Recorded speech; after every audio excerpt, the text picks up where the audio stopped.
Hello, everybody. I'm Brandon Langer with Montgomery County Intermediate Unit. I am the Program Administrator for Instructional Technology at MCIU in the Office of Professional Learning. Today, we're excited to host a conversation with our wonderful partners at Newsela and two of our district representatives, leadership from the leadership teams from two Montgomery County districts who are current Newsela users and have some great ideas to share, plans to share. And overall, our goal with these is to just talk about education and what we're doing to move it forward. So welcome and thank you, everybody, for joining this episode of Talking EdTech with MCIU. And I'm going to pass it off first to Dr. Silver, Dr. Richardson, and then we'll let our folks from Newsela introduce themselves. Good morning or good afternoon, depending on when you're watching this. I'm Dr. Susan Silver, call me Susan. I'm the Assistant Superintendent of Curriculum Instruction at the Upper Merion Area School District outside of Philadelphia. I've been working tirelessly this year, as every other single school district, on trying to get back to some normalcy for next year. But my passion is definitely in really equity for all of our students. And how do we go about that? By supporting our teachers and our parents and our students. Hello, everyone. I'm Dr. Tracy Richardson, and I am from the Norristown Area School District. This is year 3 for me with Norristown and year 24 as an educator.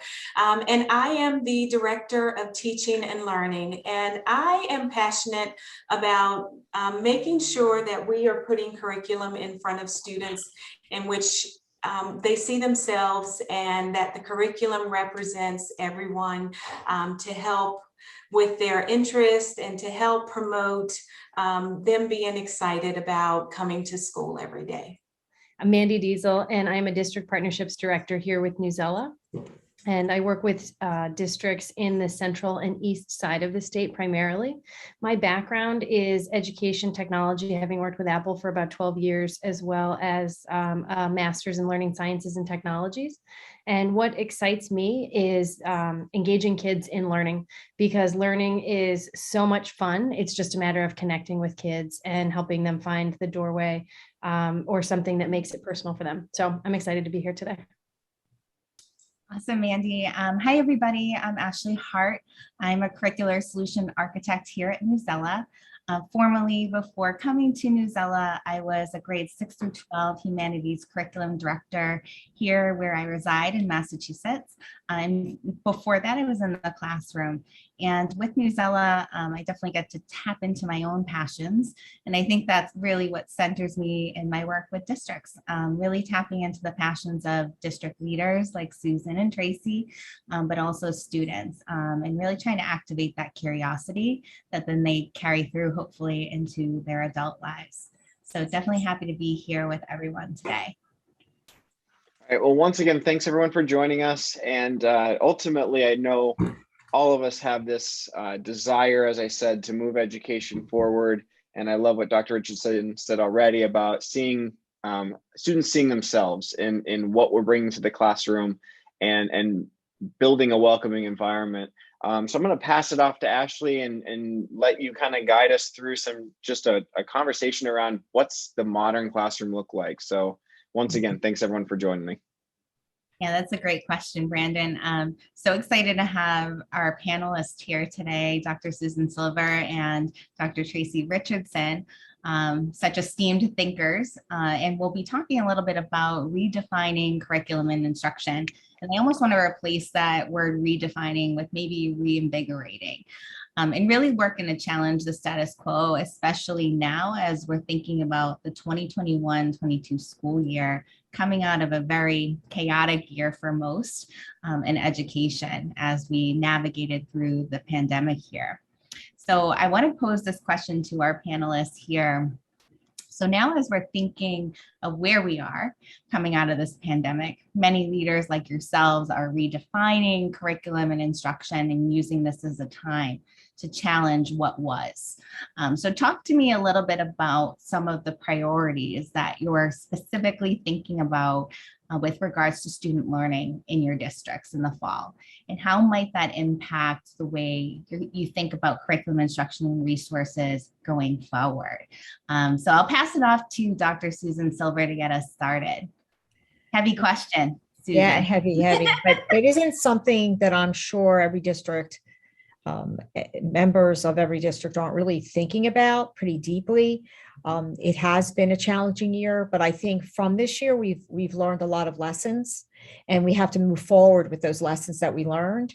So when you talk about, I've met with my professional development committee, and we really talked about rewinding and really repairing.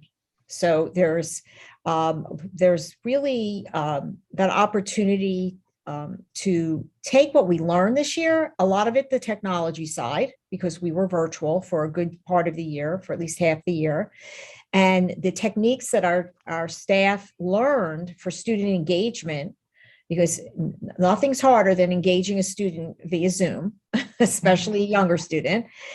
So our teachers became a lot more proficient in utilizing that technology. So that's something that we really want to look at and continue and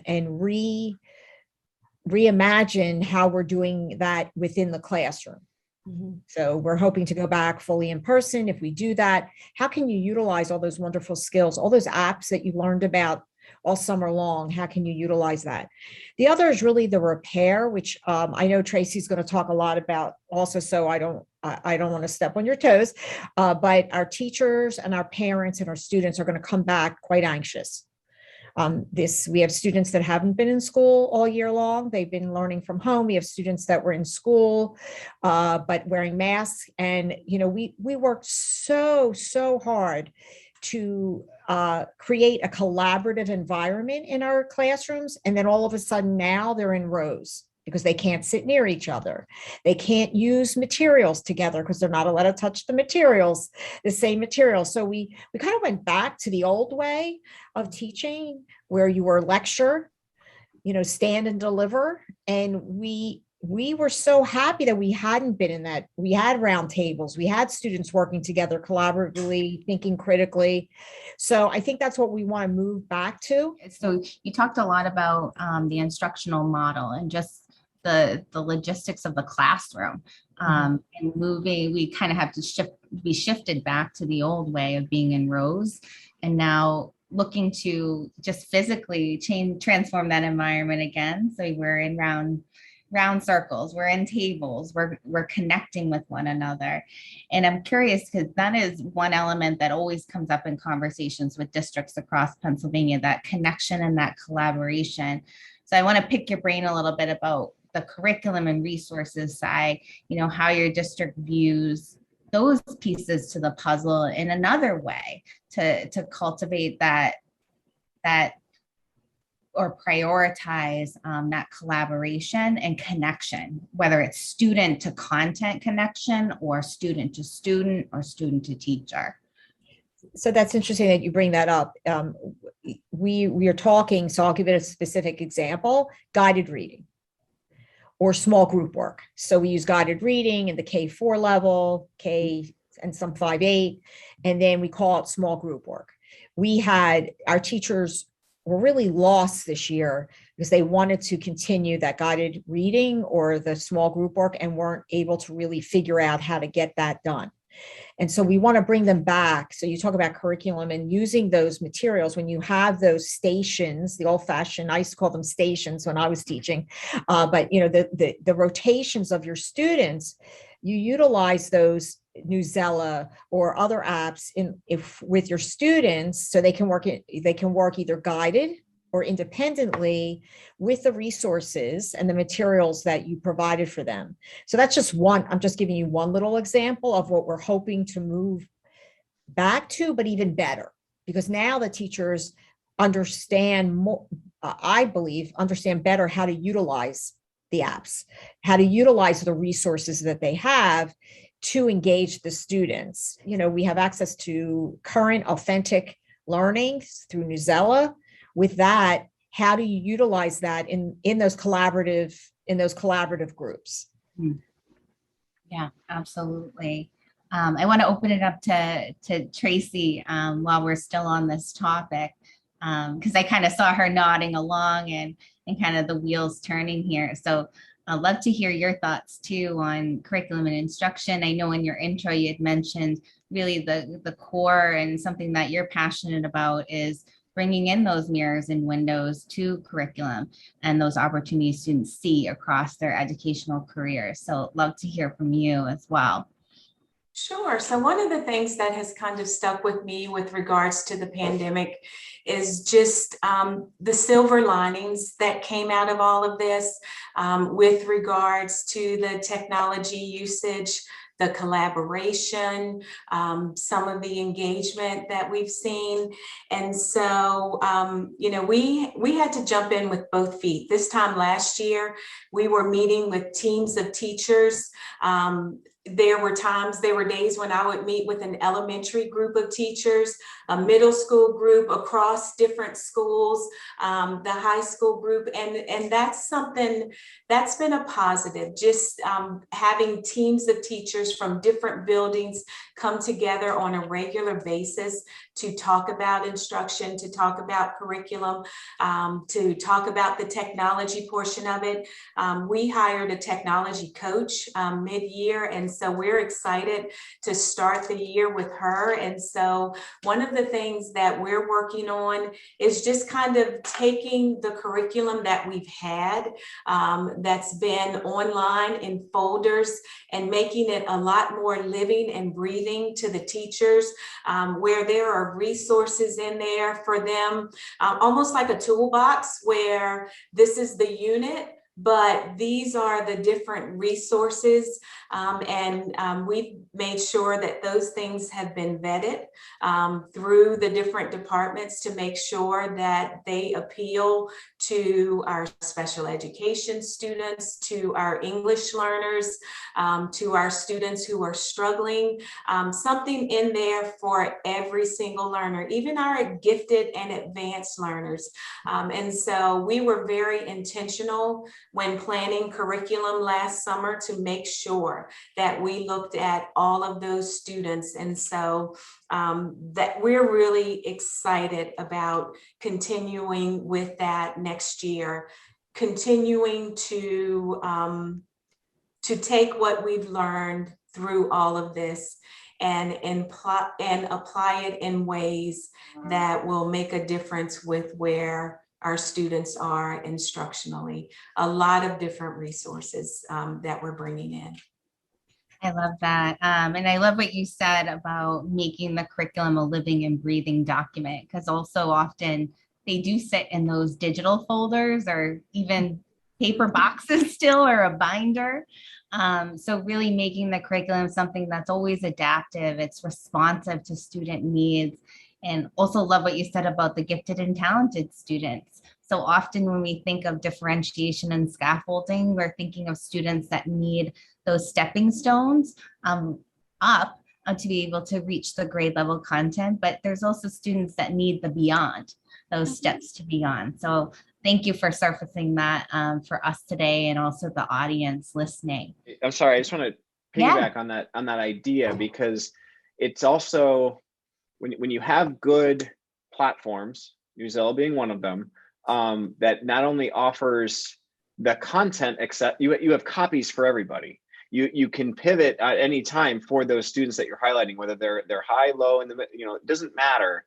I have a copy for everybody. And then I also have a built-in toolkit to facilitate. So you talk about the curriculum documents and the being living and the content being living, but so is the learning if you choose to utilize the tools as such. And I think that's one of the things that I'm kind of hearing on in terms of what we're hoping to take as a launching point, in the post-COVID environment is, all right, we had to do X. And by the way, I was able to go back to the students, even simple things like annotations in a text, and coach them through that process at whatever level they're at whatever reading level they're at, and continue to learn, not just, I did it, here's my annotations, I never look at that sheet again.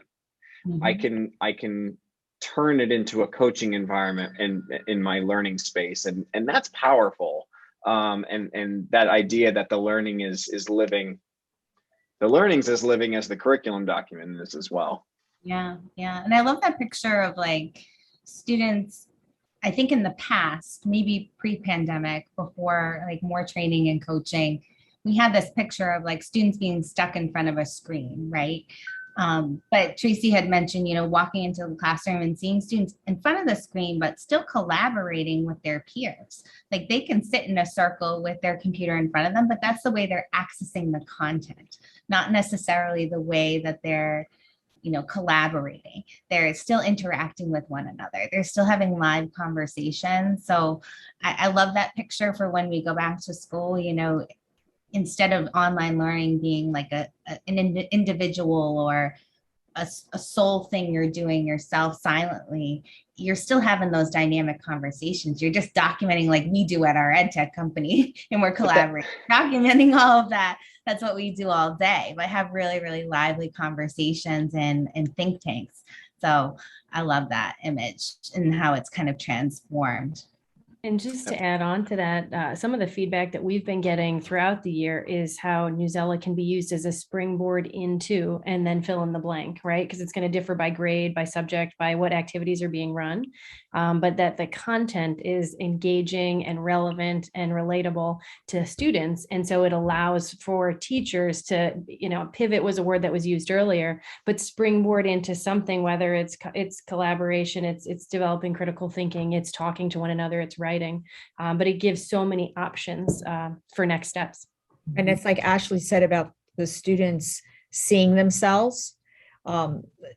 That's where Newsela does provide resources where students can go in, and they're more likely than in the textbook that they might have that, and we're all in budgets, and, you may not be able to purchase an updated text or an updated series. But if you want students to have stories that are relevant to their own individual lives, if they're an immigrant or if they're Black or whatever it might be, whatever religion, you go into Newsela and you really can find things.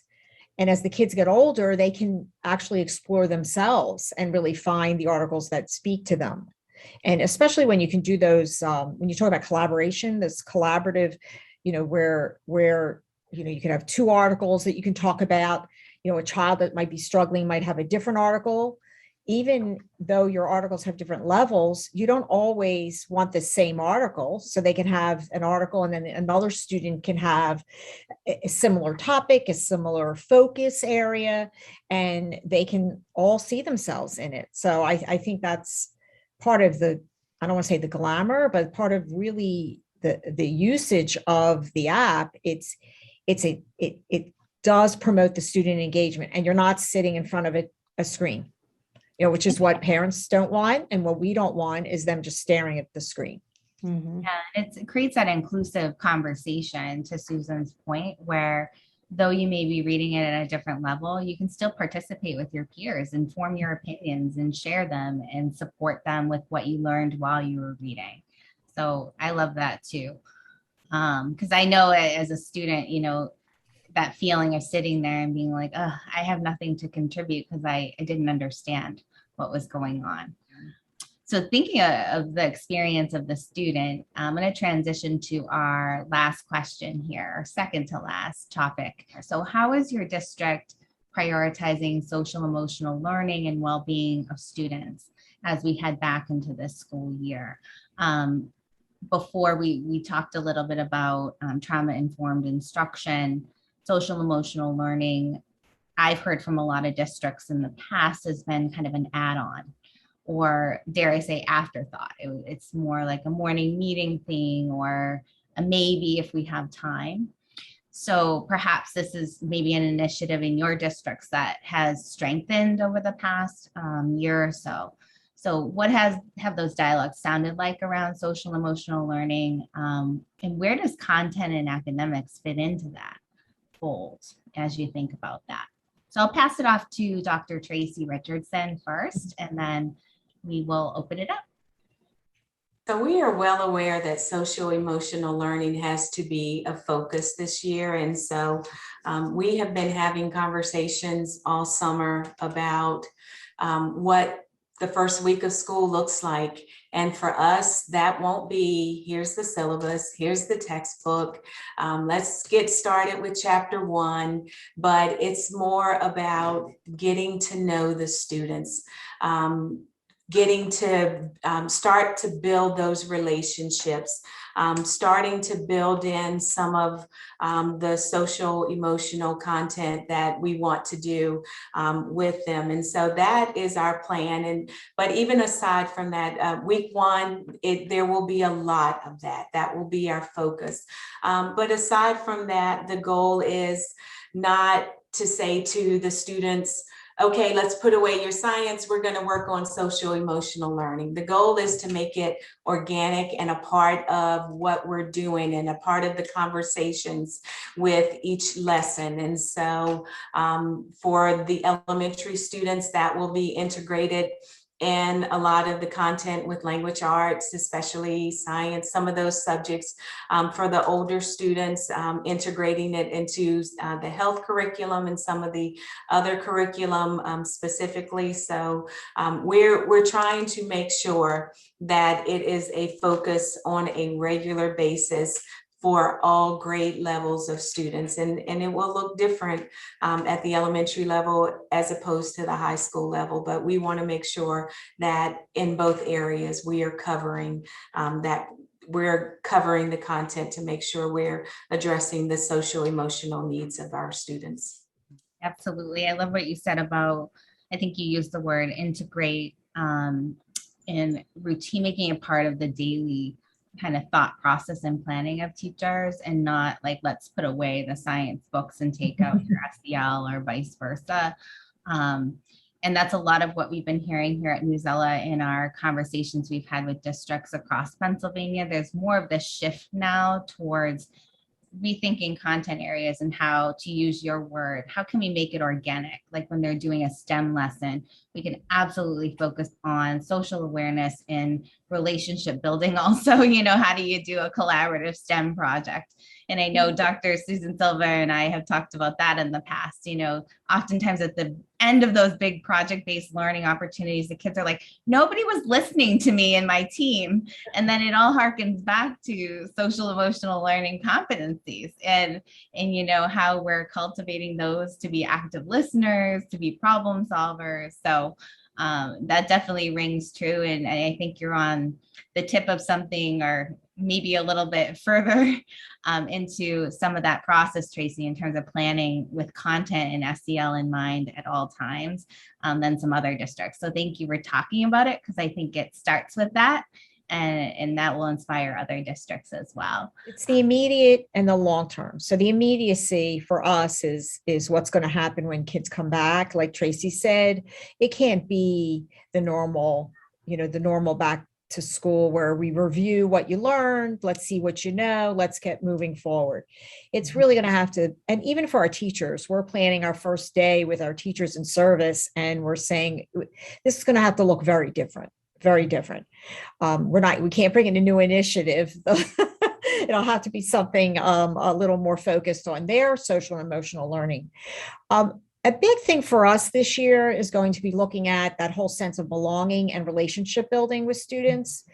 We have PBIS, like you said, we have responsive classroom, we have those morning meetings, we have that understanding of then also building in those pieces that you do, your character building during the school day. But we really want our teachers to understand that sense of belonging for students is extremely important as well. And that we treat all our students with dignity, and that we give them that sense that you want them in the classroom and that you're going to help them succeed in their classroom. And that is part of a child's social and emotional well-being. So relationships are really pretty key to us. We're also focusing on the social justice standards. And if you look at those social justice standards and you look at how students should treat each other and how teachers should treat students, I think that's also, if we can embed those, it's not something, when I was working with teachers this summer, they said, this isn't new. I'm a kindergarten teacher. I do this all the time. I said, but you really have to be aware that you're doing it. You really have to understand that there's a reason why you're doing it. So if you're looking at diversity, if you're looking at, the action piece, how do students get to that point? How do they identify themselves and each other, and then they can move towards being a better citizen? Yeah, absolutely. I love how you put it into the two buckets too at the beginning, this bucket of immediacy, but then the second bucket, and not, less important, is long-term. Two Right. ways to really think of your plan going back into the school year, because there are some things that you'll want to do now and instill in the classroom right from the get-go, but then asking yourself as a district, what does this look like long-term? And it always, for me, connects to this, the phrase I always hear, it's, college and career readiness is one way, or a portrait of a graduate. But in all seriousness, many of the SEL components feed right into, how are we strengthening that profile for students as they journey through our programming, and preparing them for graduation and being able to engage in live, environments, not inside the walls of a secondary or elementary school. So, well, first, let me open it up to my colleagues here, Brandon and Mandy, if you had anything else you wanted to add in regards to social emotional learning. I know you both also have young kids at home, so feel free to bring in that perspective as well. I appreciate, number one, getting to work with district leaders that have this kind of vision, because it is that belongingness and just the sense of community that teachers have been able to create this year under such strange circumstances has just spoken volumes for how much the emotional foundation impacts a child's learning experience. And I'm just in awe of teachers that are doing such an amazing job, and so appreciative when district leaders are so intentional about infusing that into curriculum. Just hearing everyone talk about the importance of social emotional learning, something I think everybody on the call would agree with is that it is not something that you necessarily buy. It is a practice and an action you engage with daily. And I'm a former music teacher, choir director, orchestra director. And the reason why kids gravitate towards the arts is they find home and they find safety and a place that they can be themselves, a place that they can speak out, a place, because they're, as a teacher, I would go to meetings and maybe an IEP meeting, maybe a meeting with a parent, a student struggling in another class. And I'd be like, I don't see any of these behaviors in my room. And the reality was, it's because arts are human. Arts are innately, through the discipline, a practice of putting your emotion, your personality into your daily exercises. That is social emotional learning in my view. And I think the more that we have to support us in taking those steps, because they are vulnerable steps at times, that's a hard thing for some people to do. And having those type of resources to support both classroom resources, but also leadership, saying what Dr. Richardson and Dr. Silva are both saying are priorities is important. A teacher understanding that I can step outside of this book and just ask the students what's going on. And I think ultimately what I hope to see is, we heard this term early in the pandemic and it kept going. It was called remote learning. And unfortunately, from my view, we have students that have been remote learning since they entered school, because if you look up what remote is, it means little association to the main population and little relationship with what's going on, right? You're either far away from it or disconnected. There are students that have not seen themselves in much of the curriculum resources that we've used in education for 100 years. And we now have the power to address that and change that through, not just cloud-based resources because they're cloud-based resources that people can access from anywhere. And I just think that is so powerful. And when we talk about addressing that idea of social emotional learning, I just think we can't ever allow remote learning to happen. And I don't just mean sitting at your house with a computer. I run our virtual program. We have a lot of students that are successful in that environment, but the content cannot lead itself to making a student feel remote or isolated. And that's just my view of it, how we move forward. Wow. Well said. That's No, I have nothing to say to Yes. summarize that. I can't even say anything, and I'm usually not speechless. So I love that. What a great, I almost feel like that should be like, as formally being in a leadership role in district, like that's something I would bottle up and have my staff think a lot about. Coming Well, back. I'm writing the book now. It'll be in this ASCD catalog next year. Oh, No, I'm not writing a book. I'm lying. write a blog about it, because I would have read that. I used to get that magazine. Oh my God. And actually read it too. Love it, Brandon. So my final question is, thinking of your school and districts now, and I think we talked through this a little bit today, but, distilling it down for our audience as kind of a last nugget to take with them. What is one thing that you would not like to see go back to the way it was before the pandemic? So I'll pass that off to, I'll just let it sit for a minute, and whoever has something they want to share, go for it. A lot of pressure. Okay. So I thought about that question, and I was trying to think about, so I really think that due to this pandemic, in many respects, it brought our teachers and our administrators closer together. And Tracy mentioned this about collaborative, collaborative meetings. It really forced us into a situation that we had to put our ego at the door, and we really had to work together.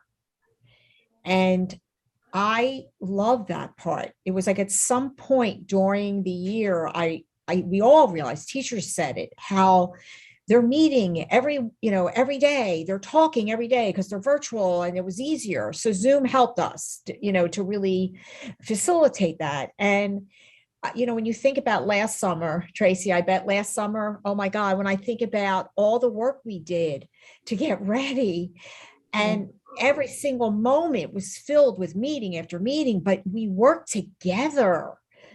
Student services worked with CNI, teachers from the high school talked to teachers in the middle school, because we had to make a plan together, right? You had 15 teachers meeting for this. And I think I'd love that I don't want to go back to before that, where we were in our silos and our elementary teachers didn't even know who the high school teachers were.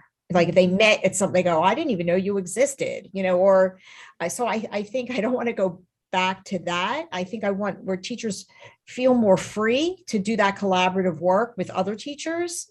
And I think wonderful things came out of that collaboration.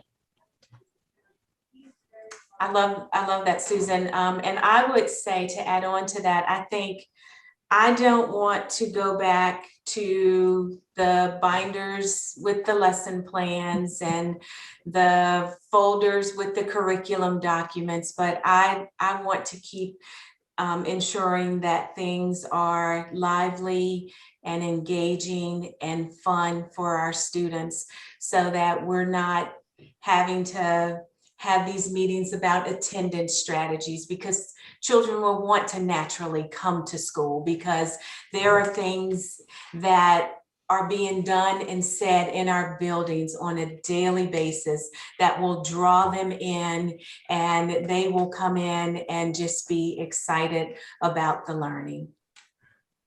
And say, like, I can't wait to get back to that classroom and participate, and to bring what Brandon said earlier, bring my personality, into the lesson and into the classroom. And I think that's a great question to ask, rhetorically, like as you're planning, where am I giving my students opportunity to bring themselves and their personalities into this learning experience that I'm planning? So to add on to that, to what you guys were saying, I'm going to be presumptuous and share my thought on that too. But the speed at which we were running in order to like what felt like in hindsight, check all the boxes, all the right boxes, and the slowing down and finding more depth and meaning. And, you know, to echo your comments, Ashley, to like find ourselves in what it was we were doing in that connection. Yeah, that's so powerful. That's so powerful. And the other question I wanted to ask is when, you know, we really appreciate you guys sitting down and having this conversation with us, and we appreciate the work that we've done together. And so this one's a Newsela related question. And I'd be interested to hear your, and it doesn't have to be long, but just kind of your understanding of the value of Newsela and the platform and what it brings to you, not only from a content and platform standpoint, but with each district, we've been able to do some deeper work around alignments and kind of new courses and kind of pushing and seeing what's possible here. So we would love to just hear your thoughts around, those two areas in relation to Newsela. So I can speak to that on two levels. One was that one of our schools purchased Newsela, and I shared the scope and sequence with Ashley and Amanda. I think Ashley did a lot of that, and within a few days, I received it back with all types of links that matched what we were teaching. And that was something that just made it so much easier for the teachers to transition to using the platform, because things were laid out for them so nicely. So that was one thing that we really appreciated. And then secondly, as we were looking to build a new course here in Norristown, Latin American History and Cultures class, I shared what we were thinking with regards to the content of the course. And the same thing, Ashley responded right away, just showing what type of curriculum and what type of resources and documents and all of that they had, that Newsela had, that would match what we were thinking about with the course. And it was extremely helpful. It took a lot of the work away from us, because Ashley did so much for us with regards to the research and matching up what they had with what we were planning to do. I have such fond memories of that collaborative conversation that we had with your staff about that course. Like, talk about tapping into passions. Like, you could like feel it coming through the screen, like how excited they were about this course, and, you know, talking through, just like brainstorming. They were like, what about this? And kids get really excited about this topic. And oh yeah, geography through soccer, right? I mean, yeah, it was just like, awesome. that's the way it should be. Yeah, for sure. In those planning meetings. Well, when you think about when you were growing up, I don't know, but when you did current events, wasn't that like probably the most engaging part of your day when you were in class? Because everything else was like, oh, it's so boring. We used to snip newspaper articles and bring them in. Yes. I had a social studies teacher in high school. I'll never forget her. Like, she motivated me because I was not a happy learner, and you had to read from a magazine, you know, and come up with articles, and you would get a quiz, but it was like that. And it was like, that taught me how to really learn, because it engaged me in the story. Right. So I love stories, and it was like, what is the story? So no, I love that. And you guys, I know it sounds, like, I'm not trying to sell your product. I'm just trying to explain that you're right, Tracy. The collaboration is very different with Newsela than it is for other products that we might purchase. And so you're wanting to grow as a company and to create resources for districts that are relevant for the individual districts, but also for schools in general, really has helped us to see the benefit of the product. So it's like, I look at budget, I'm the one that has to say no, yes or no. And when I look at this, I see a value added to the district. It's not just buying something for the sake of purchasing something. And the teachers feel that way also. There's, being able to find those matching articles, the texts, articles, the topic related, creating your own pathway on there. I mean, those things that you developed over the last couple of years have been really valuable. And Dr. Silver, one of the things too that I speak with a lot of districts about, not beyond our county, even across the country, when I speak with other people, just looking at things, say, what do you think? One of the reasons you're finding value here is the product's capable of more than just the text, and it can unify an experience under one roof sometimes. And I mentioned the tools earlier, like the annotation is a great example. Not having to take this thing, bounce it to an editor, then get something that I can edit it on, then upload it into the LMS and do all of those steps across multiple platforms. No, it just lives and exists here. It takes some of the complicated process of EdTech out and just lets us focus on learning. And that's an important part of the value that some district leaders, quite honestly, aren't as nerdy about it as I am. I think it's really cool to learn about what where the buttons are and everything it's capable of. But that's something that someone should understand, that yes, you're talking about dollars and cents, but there's value to what you're purchasing beyond just the content. And that is one of the things I'm seeing, the differentiators in this space, not just in the content area, but also other tools in the marketplace. It's those that can facilitate multiple roles and do it well and get out of the way of the learning. Just be a facilitator and a delivery mechanism so that the teachers, as I think Ashley or Mandy said, can shine and bring their personality rather than having to worry about where to click and the process by which to click. It's all good. No, I really appreciate, like I said, everybody joining the call today and just the value.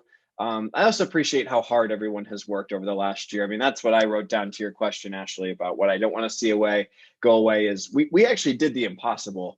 And not every part of it was successful. Not every part of it was perfect, but we literally pivoted because we had to. There was no other option.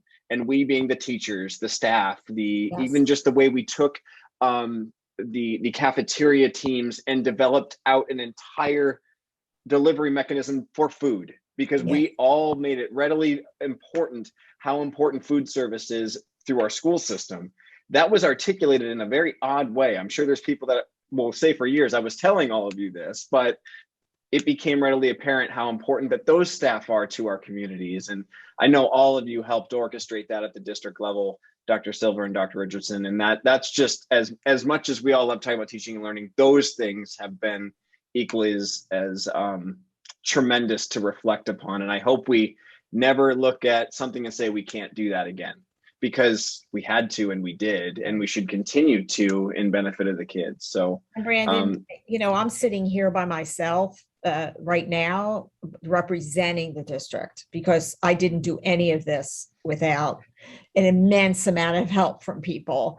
So I'm very fortunate that I work with an amazing team. I have a superintendent that's extremely supportive of all of this, and we were able to come together as a team. So, I just represent, like, behind me are 4,500 kids. And I know, Tracy, you have a lot more than we do and a lot more staff members and parents and family members. And so I think you're right. We did do something a year and a half ago no one would ever have imagined we would have had to do. And I never want to do it again.